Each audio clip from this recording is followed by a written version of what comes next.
আল্লাহর কাছে শুকরিয়া যে আমি তোমার মতো একটা বউ পেয়েছি। মনে মনে এরকম বই চাচ্ছিলাম যে এরকম লজ্জাবতী, পরপুরুষের সাথে কথা বলে না, এরকম। যাই হোক, খুব ভালো লাগলো। তাহলে তুমি থাকো, হ্যাঁ, আমি একটু বাইরে থেকে আসি।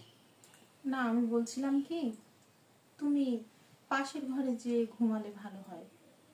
আমার একটু অসুবিধা হবে তো, আমি আসলে পরপুরুষের সাথে কখনো শুইনি তো, তুমি বুঝছো না বিষয়টা। পাশের রুমে গিয়ে থাকলে আসলে বাবা মা দেখলে কি বলবে নি? আচ্ছা, তুমি যখন বলছো আমি পাশের রুমে ঘুমাবো, কিন্তু আমি সকাল সকালে চলে আসবো, হ্যাঁ? কারণ ওই বাবা মা ওঠার আগে আমি রুমে এসে শুলে মারা দেখতে পারবেন না, বুঝতে পারবেন না। ঠিক আছে? আমি সকালে যখন আজান দেয় না তখন দরজা ঠকাতে দরজাটা খুলে দিও, হ্যাঁ?